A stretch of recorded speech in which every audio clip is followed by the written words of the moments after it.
أما بعد فأعوذ بالله من الشيطان الرجيم وهو الذي مرج البحرين هذا عذب فرات وهذا ملح أجاج وجعل بينهما برزخا وحجرا محجورا وهو الذي خلق من الماء بشرا فجعله نسبا وصهرا وكان ربك قديرا ويعبدون من دون الله ما لا ينفعهم ولا يضرهم وكان الكافر على ربه ظهيرا۔ 19واں پارہ سورہ الفرقان کی آیات آپ کے سامنے تلاوت کی گئی ہیں۔ خطبات جمعۃ المبارک میں اس سورہ کی تفسیر اور معانی کے حوالے سے گفتگو کا سلسلہ جاری ہے۔ گزشتہ خطبہ جمعۃ المبارک میں اس سے ما قبل جو آیات ہیں اس میں اللہ تعالی نے اپنی وحدانیت پر دلائل دینے شروع کیے اور بیان فرمایا کہ یہ اللہ کی ذات ہی ہے جو سائے کو بڑھاتی اور گھٹاتی ہے، اور یہ آہستہ آہستہ اس سائے کو اپنے پاس سمیٹ لینا دنیا کے اندر اللہ کا قانون تدرج ہے۔ یہی قانون اللہ نے بہت ساری چیزوں پر امپلیمنٹ کر رکھا ہے کہ ہر چیز سٹیپ بائی سٹیپ آہستہ آہستہ وقوع پذیر ہوتی ہے، اور اسی طرح اللہ نے اس قرآن کو بھی بتدریج نازل کیا ہے۔ فرمایا یہ اللہ کی ہی ذات ہے جو اپنی رحمت اور آسمان سے نازل ہونے والی بارش سے قبل ہواؤں کو خوشخبری بنا کر بھیجتا ہے، اور پھر اس پانی کے ذریعے سے بہت سے انسانوں کو اور جو مخلوق اس نے پیدا کی ہے پینے کے لیے پانی مہیا کرتا۔ فرمایا ہم پھیر پھیر کر اپنی آیات کو بیان کرتے ہیں تاکہ یہ تدبر کریں اور اس سے سبق سیکھیں۔ اگر ہم چاہتے تو ہر بستی کے اندر کسی نبی کو مبعوث کر دیتے، لیکن جیسے اللہ نے چاہا ویسے ہی آپ صلی اللہ علیہ وسلم کو تمام انسانوں کے لیے اور قیامت تک کے لیے نبی اور رسول بنا کر مبعوث کر دیا۔ آپ فرمایا کہ آپ ان کافروں کی کسی معاملے میں اطاعت نہ کیجیے، اور اس دین کے معاملے میں ان کے ساتھ جہاد کیجیے، ہر ممکن کوشش بروئے کار لائیے، جہادن کبیرہ، بہت بڑا جہاد کر۔ اسی سلسلے کو آگے بڑھاتے ہوئے اللہ رب العزت نے ارشاد فرمایا وَهُوَ الَّذِي مَرَجَ الْبَحْرَيْنِ، صرف وہی ہے جس نے دو سمندروں کو آپس میں ملایا ہے، اور کیفیت کیا ہے؟ هَذَا عَذْبٌ فُرَاتٌ، ایک بڑا ہی میٹھا اور پیاس بجھانے والا، وَهَذَا مِلْحٌ أُجَاجٌ، اور یہ والا دوسرا جس کا پانی انتہائی نمکین اور کڑوا ہے۔ وَجَعَلَ بَيْنَهُمَا بَرْزَخًا وَحِجْرًا مَحْجُورًا، اور ان دونوں پانیوں کے درمیان اس نے ایک پردہ قائم کر رکھا ہے اور ایک زبردست آڑ بنا رکھی۔ دو قسم کے پانی ہیں، ایک دوسرے کے ساتھ ساتھ چلتے ہیں لیکن ایک دوسرے کے اندر مدغم نہیں ہوتے۔ دنیا کے اندر اس کی بہت ساری مثالیں موجود ہیں۔ کہیں پر ہمیں یہ نظر آتا ہے کہ دو سمندر وہ ایک دوسرے کے ساتھ ساتھ چل رہے ہیں، دونوں کے پانی کا رنگ فرق ہے۔ ایک کا رنگ سیاہی مائل مٹیالہ ہے اور دوسرے کا نیلا اور صاف ستھرا. اسی طرح مفسرین کرام کہتے ہیں بعض مقامات دنیا میں ایسے ہیں جہاں سمندروں کے اندر ہی زیر زمین اللہ نے پانی کے بڑے چشمے رکھے. اوپر جو پانی ہے وہ کڑوا نمکین ہے اور نیچے سے چشمے کی صورت میں پھوٹنے والا پانی اسی سمندر کے پانی کے اندر پھیلا ہوا میٹھا ہے اور پینے کے قابل. اسی طرح جہاں سے بڑے دریا بہتے ہوئے آ کر سمندروں میں ملتے ہیں وہاں پر بھی یہ منظر دیکھنے کو مل جاتا ہے. ایک جانب سمندر کا انتہائی نمکین اور کڑوا پانی ہے اور دوسری جانب دریا کا بڑا بہتا ہوا میٹھا پانی آ کر اس کے اندر ملتا ہے اور دور تک وہ ایک آڑ کی صورت میں سائیڈ بائی سائیڈ ایک دوسرے کے ساتھ بساتھ چلتے ہوئے آگے چل جاتے. یہ اللہ رب العزت کی قدرت کاملہ ہے کہ وہ چاہے تو سمندر ساتھ ساتھ چلتے رہیں اور ان کے پانی آپس میں مدغم نہ ہونے پائے، اور وہ چاہے تو قطرہ قطرہ پانی کو آپس میں ملا دے. پہلی مثال بیان کرنے کے بعد فرمایا وَهُوَ الَّذِي خَلَقَ مِنَ الْمَاءِ بَشَرًا، اور وہی ہے جس نے تھوڑے سے پانی سے انسان کو پیدا کیا. سمندروں جیسا پانی اس کو اجازت نہ دے کہ وہ ایک دوسرے کے اندر مل جائیں تو وہ بغیر ملے ایک دوسرے کے ساتھ چلتے رہے، اور چاہے تو مرد اور عورت کے انتہائی مہین پانی کو اندھیروں کے اندر اکٹھا کر کے انسان جیسی مخلوق پیدا کر دے. فتبارک اللہ احسن الخالقین، بڑی ہی بابرکت بزرگی والی ذات ہے اللہ کی جو سب سے حسین پیدا کرنے والا، سب سے بہترین پیدا کرنے والا. فرمایا پھر انسان کو اللہ رب العزت اس پانی سے پیدا کر دیتا ہے اور پھر فَجَعَلَهُ نَسَبًا وَسِحْرًا، اس کے لیے اس کا خاندان اور سسرال بنا دیتا. وَكَانَ رَبُّكَ قَدِيرًا، اور آپ کا رب تو ہمیشہ سے ہی بڑی قدرت والا. ایک انسان دنیا کے کسی خطے میں پیدا ہوتا، اس کی اہلیہ دنیا کے کسی اور علاقے میں پیدا ہوتی ہے، حالات اور واقعات اور زمانے کی دوری، اس سب کے باوجود جب اللہ رب العزت نے ان کو ایک رشتے میں باندھ دیتا ہے تو ان دو انسانوں کی وجہ سے اللہ رب العزت خاندان بھی پیدا کر دیتا ہے اور سسرال بھی پیدا کر دیتا، اور پھر اولادیں اور نسلیں یہ آگے بڑھتی چلی جاتی ہیں. آدم علیہ السلام کو اللہ نے پیدا کیا،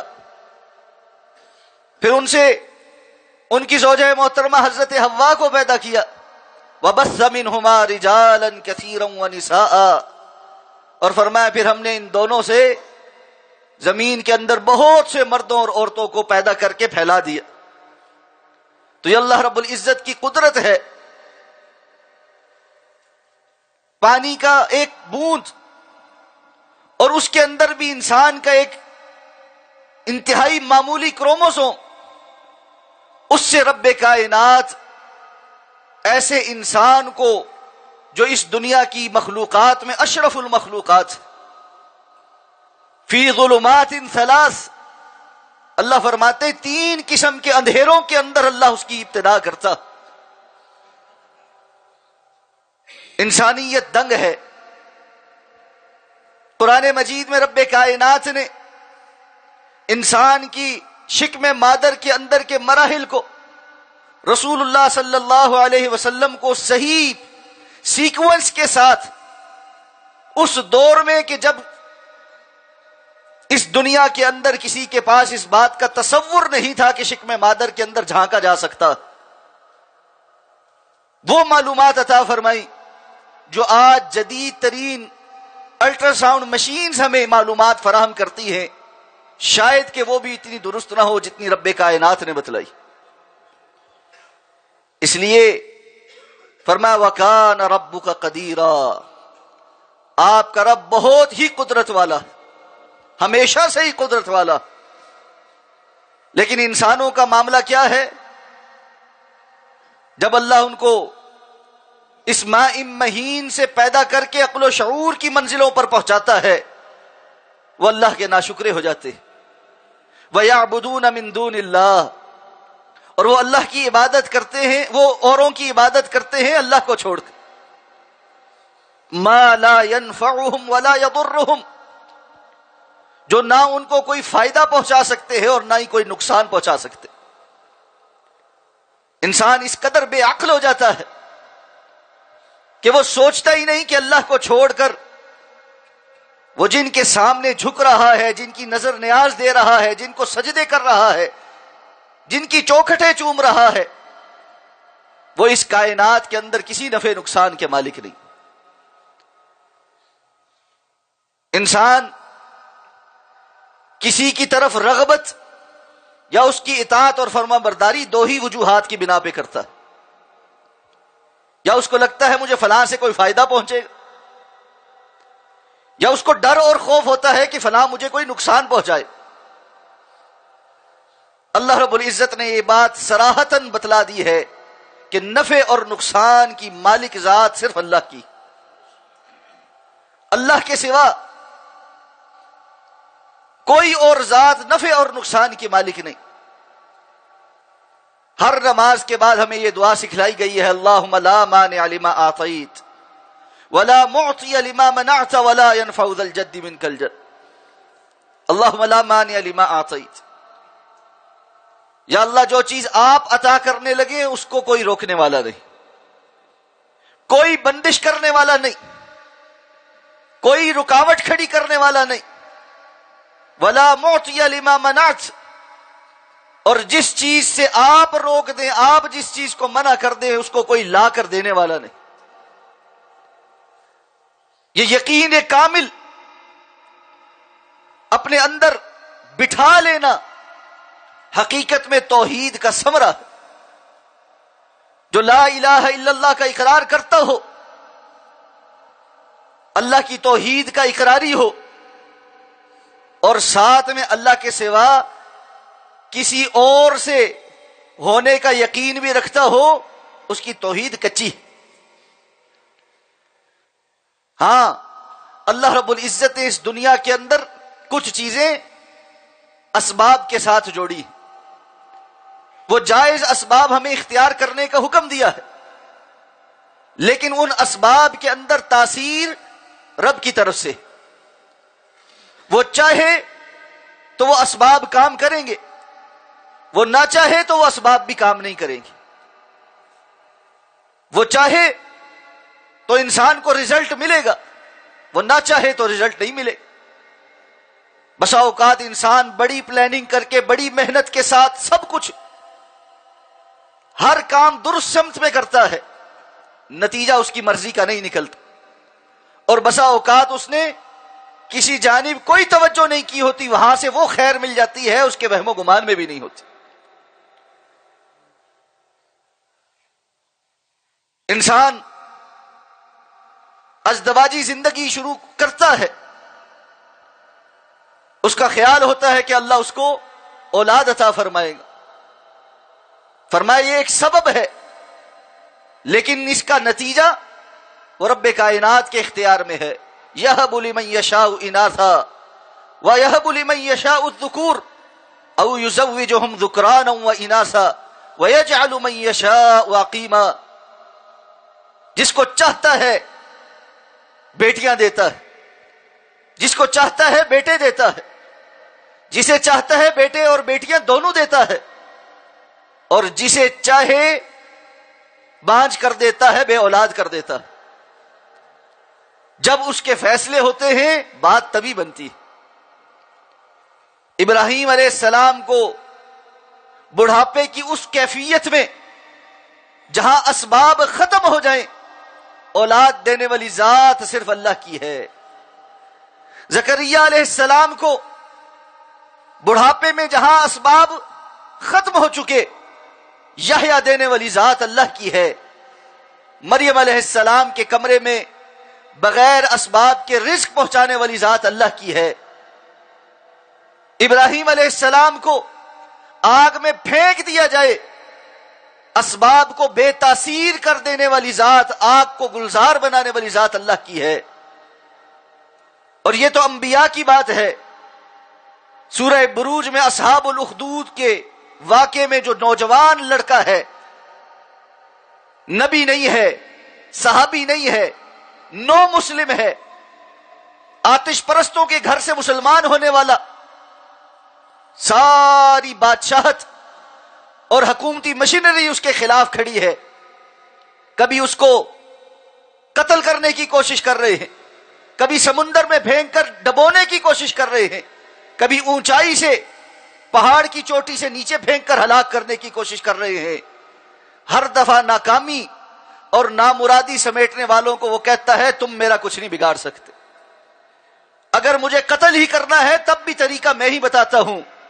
سارے شہر کو جمع کرو اور ان کے سامنے مجھے ایک پلر کے ساتھ باندھو اور پھر تیر چلاؤ، اور تیر چلاتے ہوئے یہ کہو بسم رب ھذا الغلام، اس لڑکے کے رب کے نام کے ساتھ ہم یہ تیر چلا رہے ہیں.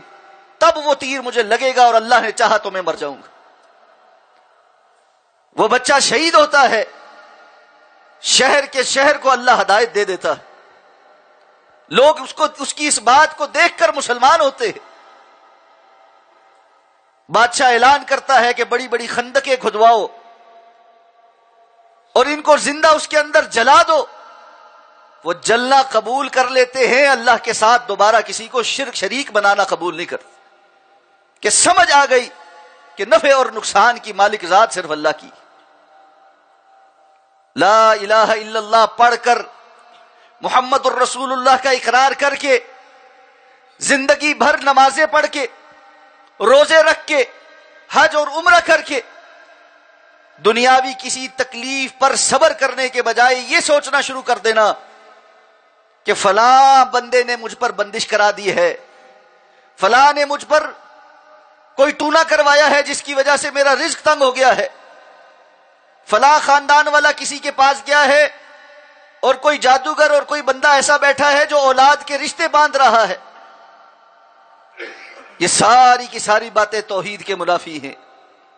وَيَعْبُدُونَ مِن دُونِ اللَّهِ مَا لَا يَنْفَعُهُمْ وَلَا يَضُرُّهُمْ، یہ اللہ کو چھوڑ کر اوروں کی عبادت کرتے ہیں جو نہ کسی نفع کے مالک ہیں نہ کسی نقصان کے مالک ہیں. فرمایا وَكَانَ الْكَافِرُ عَلَى رَبِّهِ ظَهِيرًا، اور کافر تو ہمیشہ سے ہی اپنے رب کے مخالف مدد کرنے والا. کافروں کی یہ روش، وہ انسان ہو یا شیاطین ہو، ہر کافر اپنے کفر پر اگر ڈٹا ہوا ہے تو وہ اپنے رب کے مخالف کھڑا ہے. اور جو اللہ کی مخالفت پر کمر بستہ ہے نہ وہ دنیا میں کبھی خیر پا سکتا ہے نہ آخرت میں خیر پا سکتا. اور جو ان کو آئیڈیل بنائے بیٹھا ہو، ان کے رستوں پر چلنا فخر محسوس کرے، ان کے جیسی زندگی بسر کرنے کے خواب دیکھے، ان کے علاقوں میں جا کر رہنے کی تگو دو کرے، جو خود نقصان میں ہے وہ آپ کے لیے خیر کیسے لے کر آ سکتا؟ جو اللہ کے مقابل کھڑا ہے میں اس کا ساتھ کیسے پسند کر سکتا ہوں؟ میرے باپ کے مقابل، میرے خاندان کے مقابل، میرے گھر والوں کے مقابل، میری اولاد کی مخالفت میں اگر کوئی کھڑا ہو مجھے وہ ایک آنکھ نہیں بھاتا. ہمارے لیے ہمارے رب کی ذات اتنی ہلکی ہو گئی کہ اس کی مخالفت پر کمر بستہ ہو تو ہم اس کو دل سے لگاتے.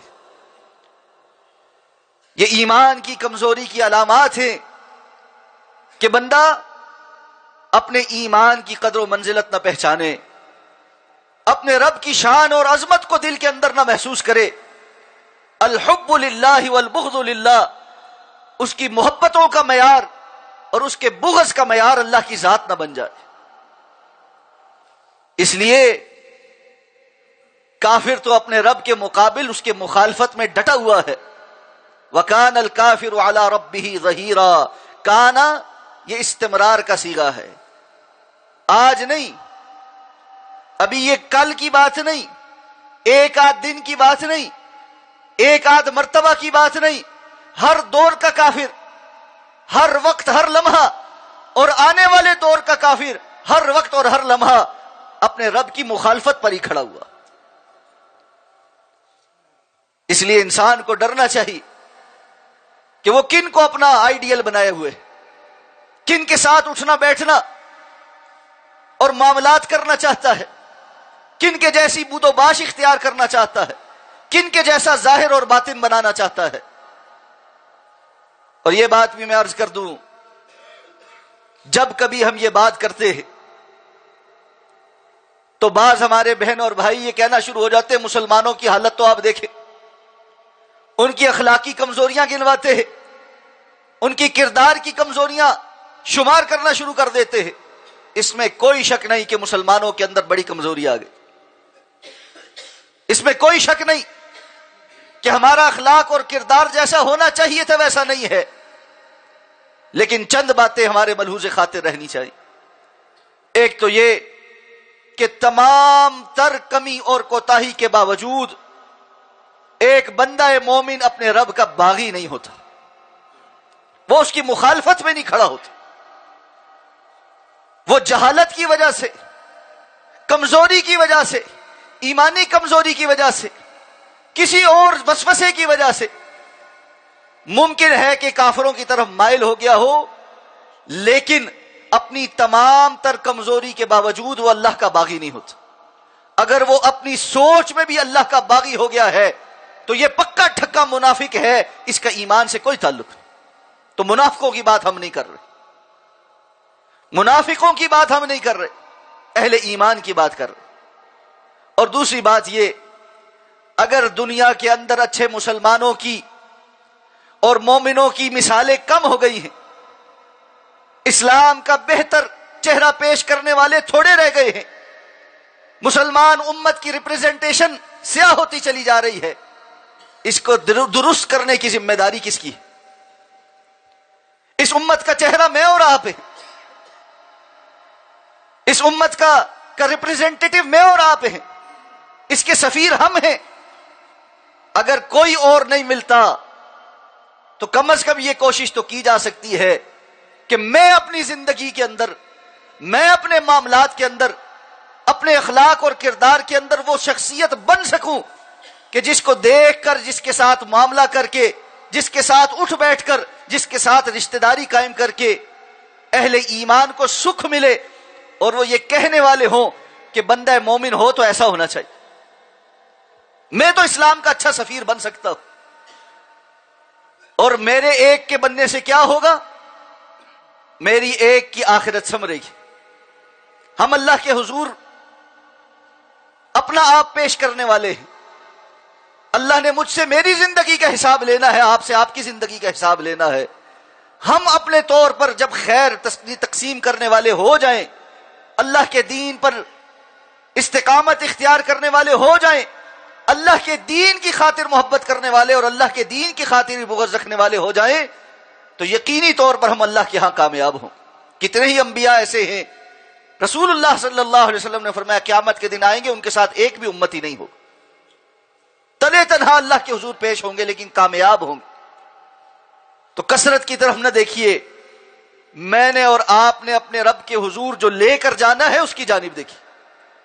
وَكَانَ الْكَافِرُ عَلَى رَبِّهِ ظَهِيرًا، کافر تو ہمیشہ سے اپنے رب کی مخالفت پر مددگار ہے، اپنے رب کی مخالفت پر ڈٹا ہوا۔ فرمایا وَمَا أَرْسَلْنَاكَ إِلَّا مُبَشِّرًا وَنَذِيرًا، ہم نے آپ کو سوائے خوشخبری دینے والا اور ڈرانے والا بنا کر اور کچھ بنا کر نہیں بھیجا۔ یعنی رسول اللہ صلی اللہ علیہ وسلم تو اللہ کا پیغام پہنچانے کی ذمہ داری لے کر آئے ہیں۔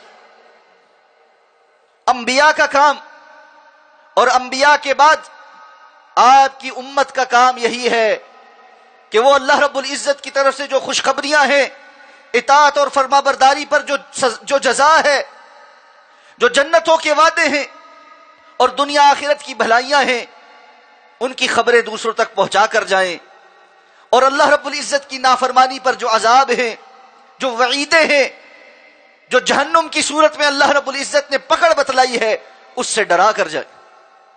وَمَا أَرْسَلْنَاكَ إِلَّا مُبَشِّرًا وَنَذِيرًا، یہ منوانے کی بات کہ لوگ مان کیوں نہیں رہے۔ بہت سارے جدید ذہنوں کا ایک سوال یہ ہے، اتنے علماء کام کر رہے ہیں، اتنی جماعتیں ہیں، اتنا سوشل میڈیا پر بھی دعوت کا کام ہو رہا ہے، پھر خیر غالب کیوں نہیں آ رہی؟ یہ بات ذہن میں رکھیے، اللہ رب العزت نے اپنے دین کا اور دعوت کا کام نتائج کے ساتھ نہیں جوڑا۔ نتائج اللہ نے اپنے اختیار میں رکھے، وہ جب چاہتا ہے نتیجے ظاہر کر دیتا ہے۔ رسول اللہ صلی اللہ علیہ وسلم کے لیے اللہ رب العزت نے جب چاہا نتیجے ظاہر ہو گئے۔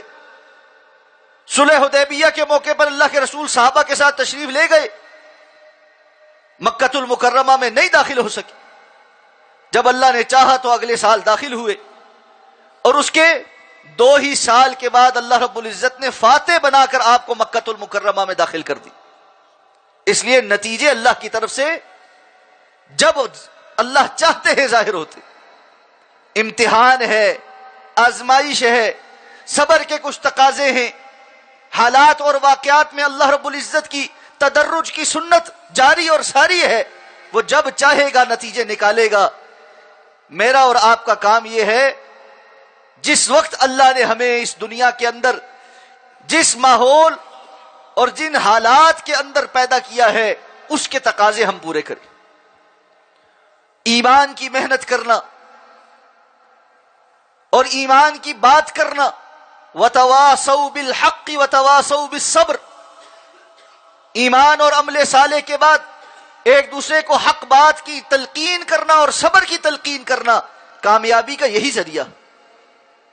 اس کے بعد نتیجہ دنیا کے اندر کس وقت نکلے گا؟ وَمَكَرُوا وَمَكَرَ اللَّهُ وَاللَّهُ خَيْرُ الْمَاكِرِينَ، ساری دنیا مل کر اپنی تدبیریں کرتی ہے، اور اللہ بھی اپنی ایک تدبیر کرتا ہے، اور سب سے بہترین تدبیر کرنے والی ذات اللہ کی۔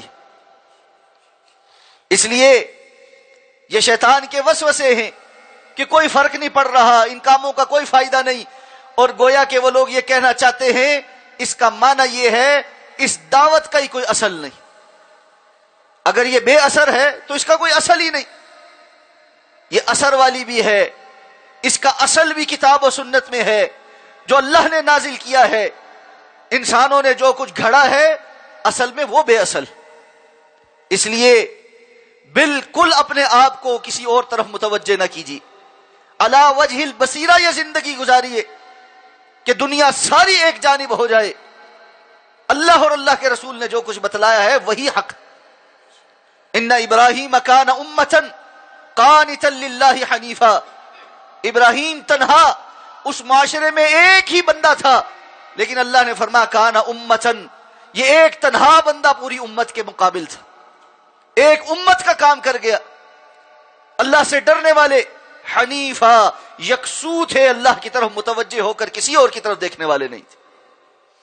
اس لیے فرمایا رسول کا کام اتنا ہی ہے کہ وہ یہ پیغام آگے پہنچا دے، اور ساتھ میں اللہ کے رسول سے اعلان کروایا قل ما اسألکم علیہ من اجر، اللہ کے رسول آپ کہیے میں اس کے اوپر تم سے کسی مزدوری کا سوال نہیں کرتا، اجرت کا سوال نہیں کرتا، الا من شاء ان يتخذ الى ربه سبیلا، سوائے اس کے کہ جسے اللہ چاہے اپنے رستے کی طرف رہنمائی کر دے، کہ میرا کام تو یہ ہے کہ میں اللہ کے رستے کی طرف رہنمائی کرتا رہوں، تو میں تم سے دنیاوی کسی مفاد کا سوال نہیں کرتا۔